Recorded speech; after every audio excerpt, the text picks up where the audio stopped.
Hi everyone, my name is John. Welcome back to my channel. As you know, when books build up, there's a radio behind me, and it has no more books on top of it. That's because they're all sitting next to me in four pretty tall piles. So I like to show things that I've recently purchased from two library bookstore slash annexes. These are not annual library book sales. Not those. These are the attachments to my two local libraries. They're always open. They sell donated books and other books that have been pulled from circulation. And maybe 2 or 3 times a year, I'll make a video where I've mostly bought books from those places. And this is one of those. So there's quite a few things here, and I don't want to break this up into separate videos. Like I said in the last video, today is Thanksgiving. I'm taking advantage of some time that I have all to myself, catching up on videos, and it would just be easier for me to do this all in one go. So I apologize if this is 30 or 45 minutes. I won't ramble too much at the beginning. I'll just jump into things. And I want to start off first with fiction. I think I pulled all of the fiction, and here they are. So, let's see, 8. I guess one is questionably fiction. It's more autobiographical, confessional. But this is John Steinbeck's King Arthur book. It's The Acts of King Arthur and His Noble Knights. So I don't know how much of an introduction a lot of these need, but I don't think that does. This is a novel by Neville Shute. They actually had a couple of these, and I got the one that sort of has a bit of a minor cult classic status. This is On the Beach, which, as you might be able to tell from the cover there, is about a impending nuclear apocalypse. Some light holiday reading. I have a copy of this somewhere. I think it's an old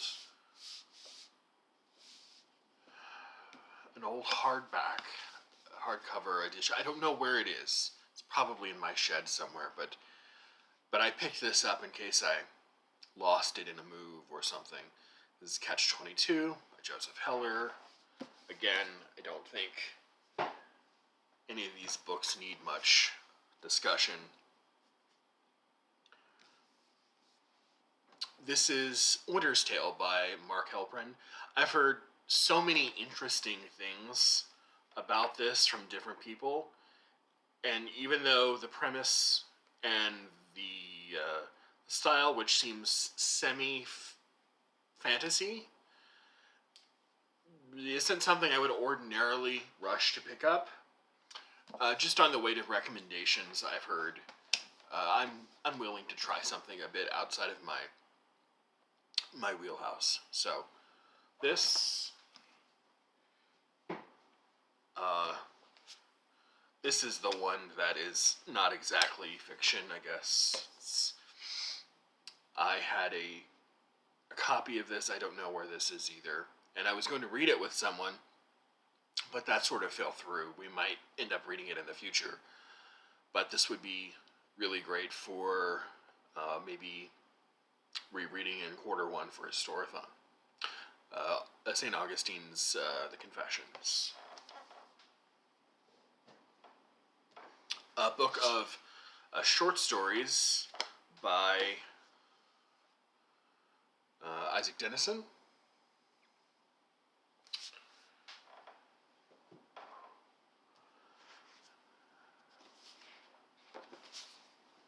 This is The Parable of the Sower by Octavia Butler.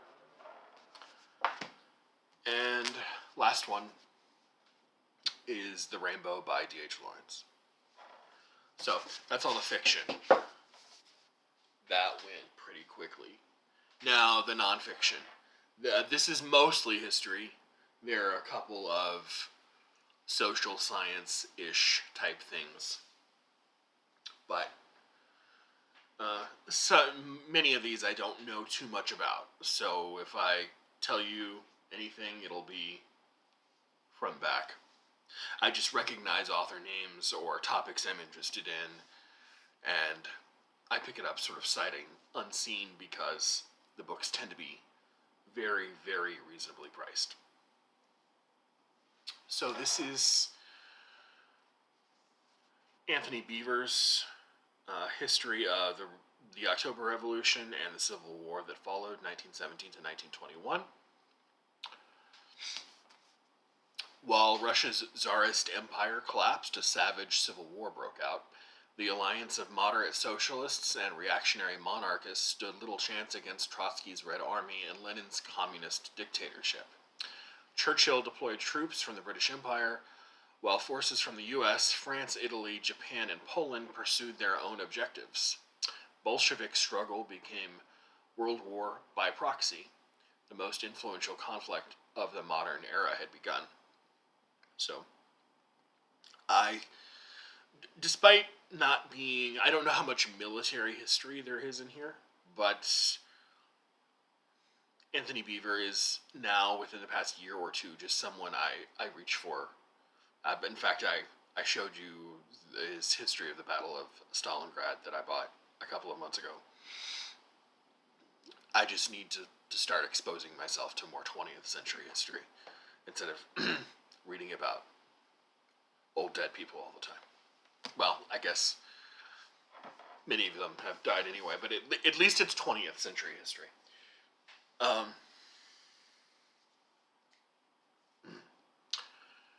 This is a book by Orlando Figes.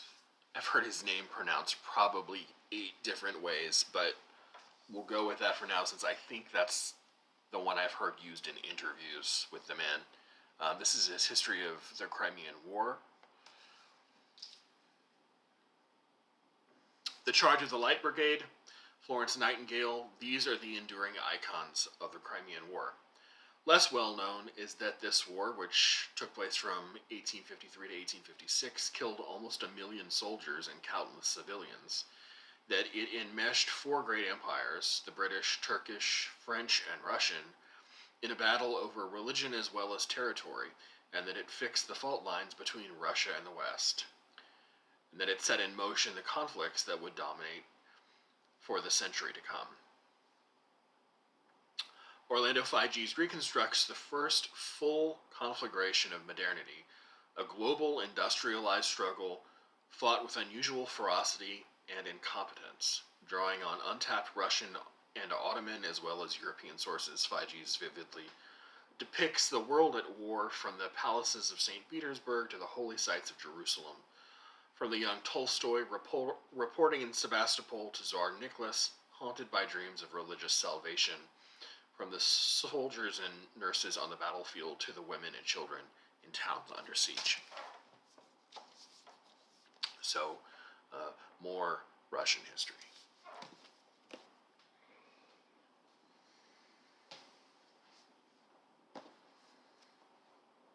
I found this actually at, I had a little bit of money on a gift card that I got for Half Price Books that was purchased for me for my birthday last summer at Half Price Books. And with the remaining money, I got this. This is from Belknap, Harvard. This is Inventing the Individual, The Origins of Western Liberalism by Larry Seidentop.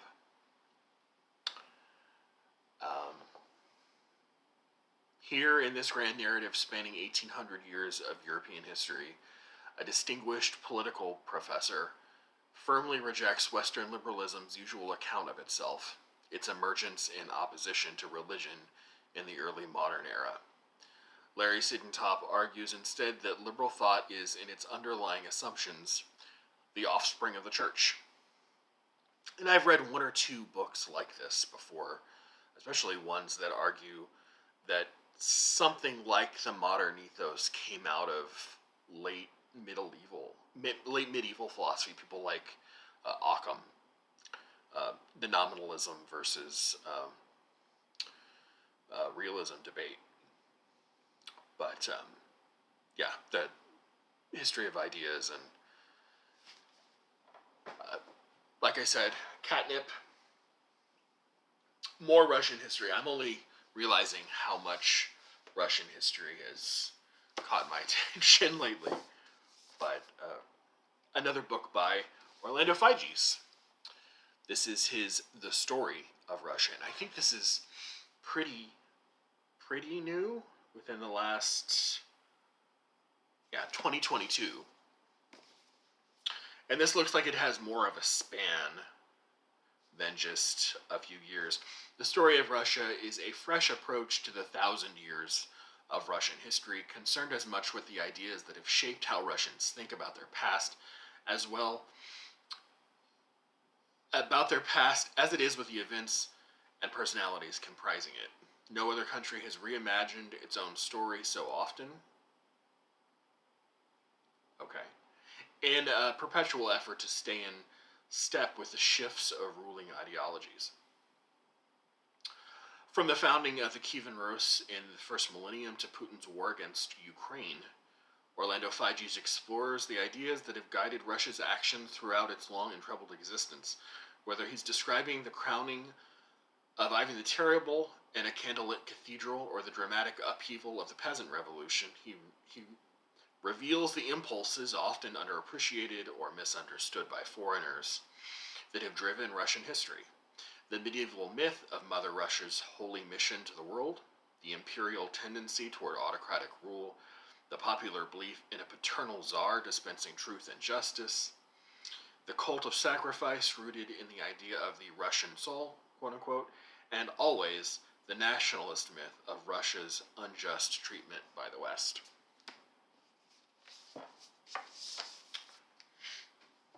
All right. So something that isn't strictly speaking history, even though it's written by someone who is now history. This is by Richard Feynman, who got me through my college physics class, at least parts of it. He wrote a book back in the 60s, which was a distillation of the lectures that I think he gave at Caltech, like I said, in the 60s. And I got my hands on an old copy.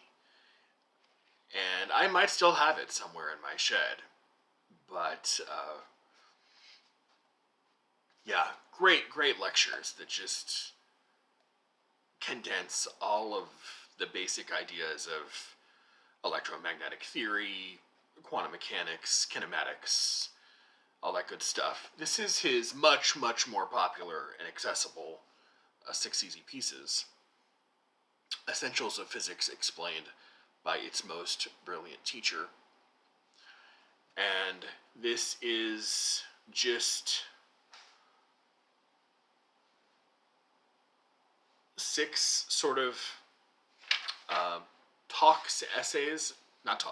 essays about behavior explained by someone who won a Nobel Prize in physics on a level that pretty much everyone can understand, with no math and with a pretty insignificant science background. Some of the stuff is just really interesting. Like he's explaining, field theory, quantum field theory, the theory of gravitation. So I have a degree in physics. I mean, a lot of this stuff is probably not going to be terribly new to me, but he's a fascinating writer and very funny and extraordinarily engaging. So I don't know why I'm showing you the back cover of the book, but 6 Easy Pieces by Richard Feynman.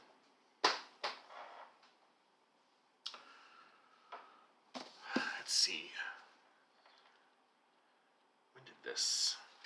This is 2019. This is A.N. Wilson's biography of Prince Albert, Queen Victoria's husband. The man who saved the monarchy. For more than 6 decades, Queen Victoria ruled a great empire at the height of its power. Beside her for more than 20 of those years was the love of her life, her trusted husband, and father of their 9 children, Prince Albert. While Victoria is seen as the embodiment of her time, its values, and its paradoxes, it was Prince Albert, A.N. Wilson expertly argues, who was at the vanguard of Victorian Britain's transformation into a vibrant and extraordinary center of political, technological, scientific, and intellectual advancement. Far more than just the product of his age, Albert was one of its influencers and architects. A composer, I didn't know that, a composer, engineer, soldier, politician, linguist, and bibliophile, Albert, more than any other royal, was truly a genius. Wilson contends that it is impossible to understand 19th century England without knowing the story of this gifted and visionary leader. Okay, maybe a bit hagiographic in the language, but willing to give it a go anyway.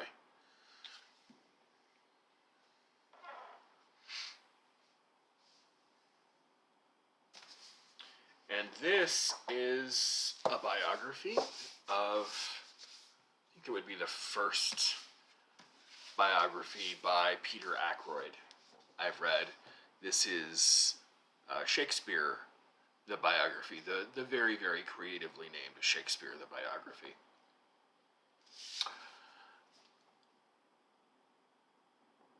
In a magnificent feat of recreating 16th century London and Stratford, best-selling biographer and novelist Peter Ackroyd brings William Shakespeare to life in a manner for a contemporary rather than a biographer. Those two sets aren't mutually exclusive. But anyway, following his magisterial and ingenious recreations of the lives of Chaucer, Dickens, T.S. Eliot, William Blake, and Sir Thomas More, Ackroyd delivers his crowning achievement with this definitive and imaginative biographical masterpiece. Thousands of books have been written about the playwright. None has borne Ackroyd's unique and accessible stamp. His method is to position the playwright in the context of his world, exploring everything from Stratford's humble town to its fields of wildflowers, discerning influences on the plays from unexpected quarters, and entering London with the playwright as a modern theater as we know it is just beginning to emerge. Okay. I'm up for it. I know Peter Ackroyd's name. And I'm trying to pick up that multi-volume series of in fact, it might be in here somewhere. No, wait, I showed it in another video of England that he wrote, which is 5 or 6 volumes long so far. This is a book by, excuse me, I'm getting rid of a price tag while I talk to you. This is by Jonathan Spence, maybe one of the more popular historians of China, at least contemporary, modern China. And this is his book on the, well, I'll show you the title there, God's Chinese Son, the Taiping Heavenly Kingdom of Hong Shuquan. Excuse my pronunciation.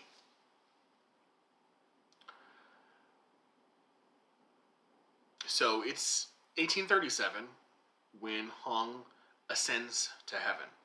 While there, he's charged by God, his heavenly Father, attired in black dragon robe and high-brimmed hat, his mouth almost hidden by his luxuriant golden beard, to slay the demon devils who are leading the people on earth astray. Why can't I read today? I'm so sorry. Their leader is Yan Wo, king of hell and dragon demon of the eastern sea. Hong does battle in heaven, armed by his father with sword and seal, aided by his elder brother, Jesus. Returned to his home village in South China, he resolves to carry on the struggle against the evil polluting humanity. He knows himself to be the younger brother of Jesus Christ, God's Chinese son. So this book is all about the Taiping uprising, the Taiping revolution, led by Hong. Was a massive sort of millennialist movement that happened over a course of about, well, this says 1845 to 1864, and doesn't get enough attention considering how much life was lost. In those 19 years, at least 20 million Chinese people died. In the course of this struggle, the Taiping succeeded in overturning the authority of the ruling king. Is it Qing? Q-I-N-G? Qing dynasty.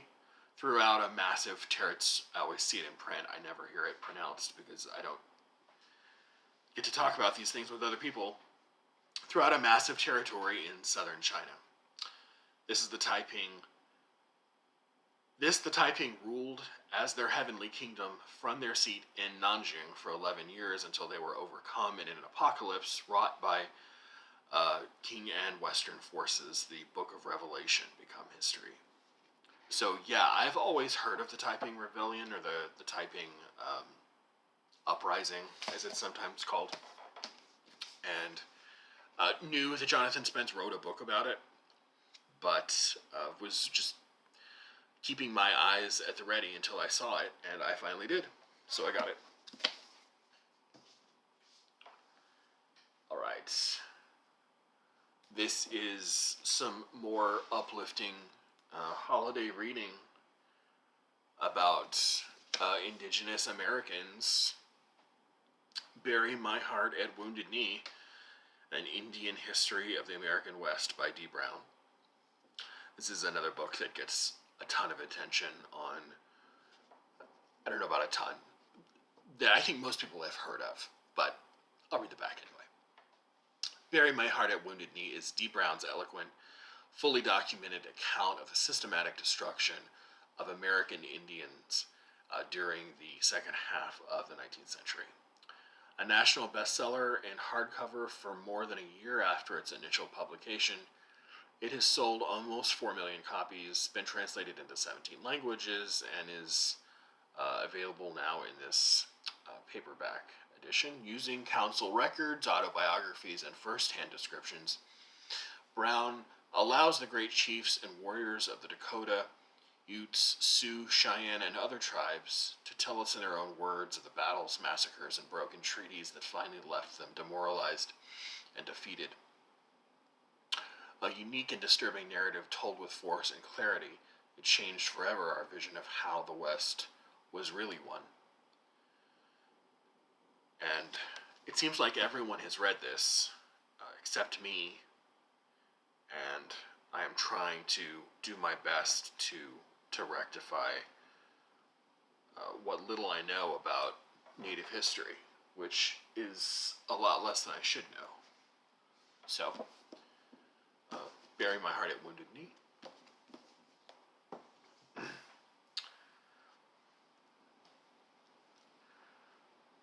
Some more history of the Norman Conquest. So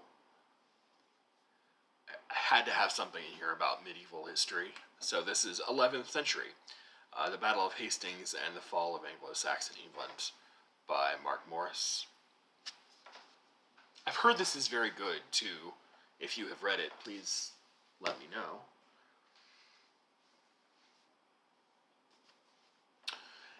This is Barbara Tuchman's The March of Folly, drawing on a comprehensive array of examples from Montezuma's senseless surrender of his empire in 1520 to Japan's attack on Pearl Harbor. Barbara Tuchman defines folly as the pursuit of government policies contrary to their own interests, despite the availability of feasible alternatives. In brilliant detail, Tuchman illuminates 4 decisive turning points in history that illustrate the very heights of folly: the Trojan War, the breakup of the Holy See provoked by the Renaissance popes, the loss of the American colonies by Britain's George III, and the United States' own persistent mistakes in Vietnam. So 4 sort of case studies in human stupidity, also known euphemistically as folly. Okay, great. Some history of science. I don't see this author too much in my library annexes, bookstores. So when I do, it's one of the few names in history of science that's not philosophy of science, but it's just history of scientific sort of discovery. And the author's name is David Quammen, and this is The Reluctant Mr. Darwin. An intimate, this is sort of hard to read there, an intimate portrait of Charles Darwin and the making of his theory of evolution. Evolution. The story of Charles Darwin and his wondrous, scary idea, the idea that natural selection is the main mechanism for evolution, is one of the most exciting in the history of science. Yet 21 years passed between Darwin's conception of this idea and his publication of The Origin of Species.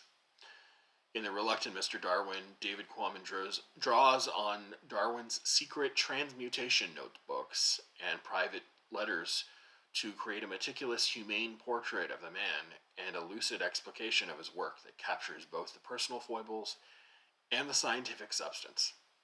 It's an intimate view of a great scientist, taking readers behind the veil of Darwin's greatness and his fame, following him closely through the joys, struggles, and sorrows of his quiet but extraordinarily consequential life.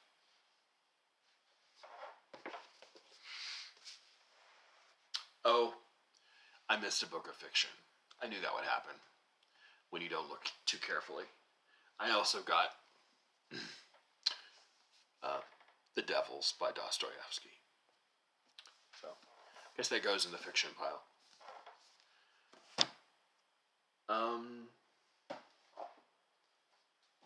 Oh, I lied. There's the book. There's the other Dan. Dan. Wow. Where is my head today? Peter Ackroyd book. I guess I'll show that now. Dan Aykroyd. Wow. This is, I forget which one. It's 3 or 4 or 5. This is Peter Ackroyd's History of England from the Battle of the Boyne to the Battle of Waterloo. Revolution.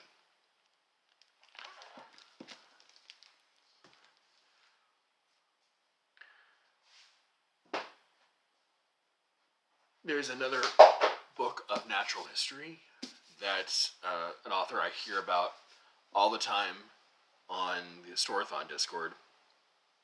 The Rise and Reign of Mammals, A New History.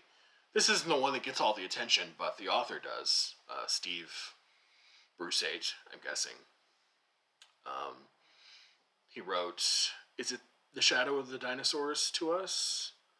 He wrote a book about dinosaurs that gets a ton of attention. But I saw this, everyone says he's a great writer, so I figured I would give that a try. And I dropped a book, one of 2 books, that I actually bought several months ago that weren't from a library bookstore. Excuse me.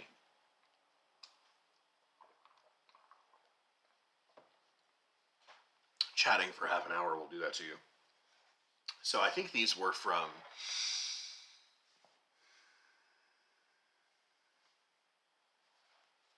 Rutgers University.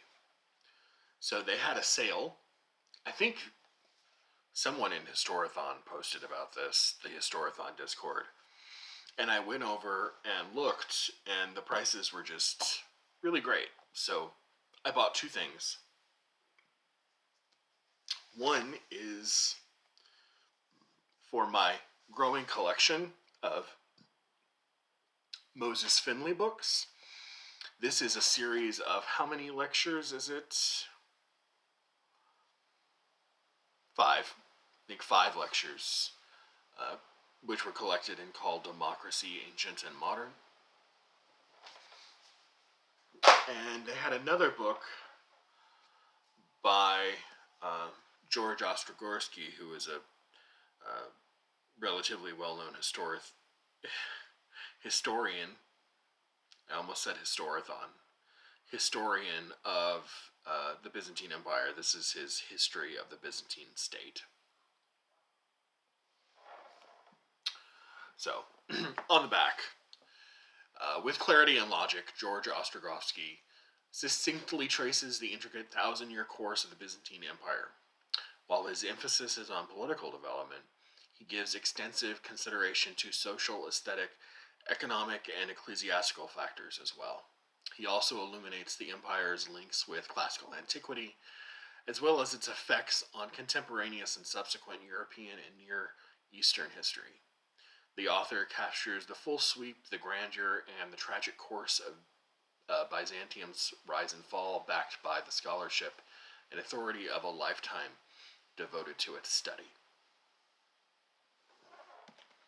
And I think this wonderful new book was all of $6 or $7.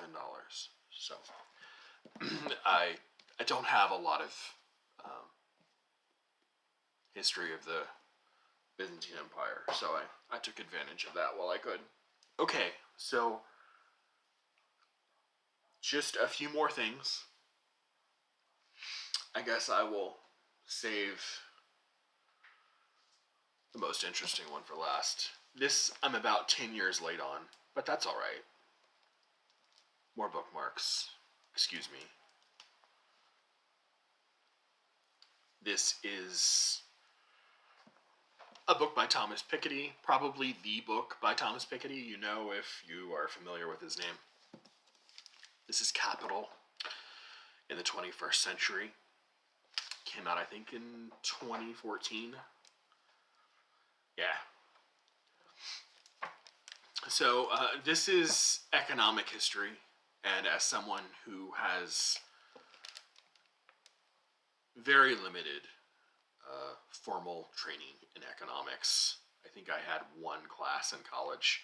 This is probably about as advanced an economic history I would ever want to read. We'll see how capable I am of actually understanding it. What are the grand dynamics that drive the accumulation and distribution of capital?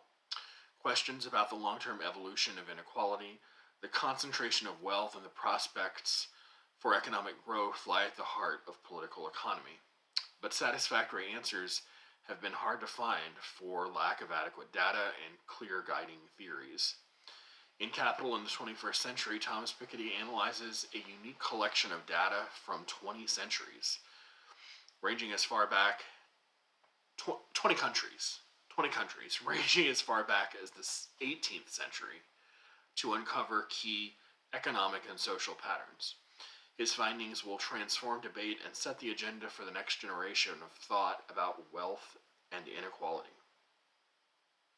Piketty shows that modern economic growth and the diffusion of knowledge have allowed us to avoid inequalities on the apocalyptic scale predicted by Karl Marx, but we've not modified the deep structures of capital and inequality as much as we thought in the optimistic decades following World War II.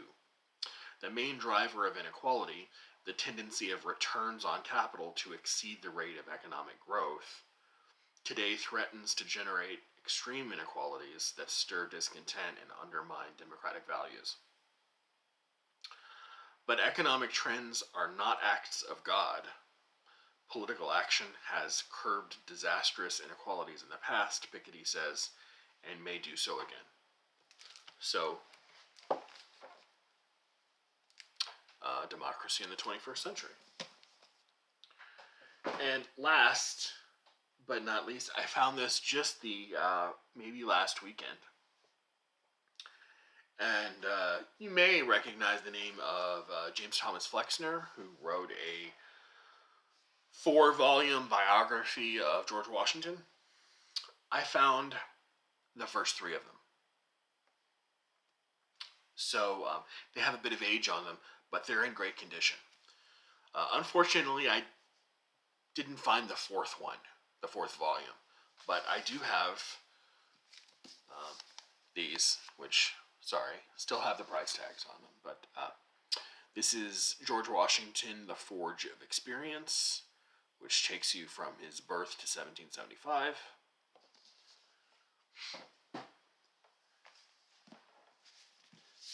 And then George Washington and the American Revolution, 1775 to 1783.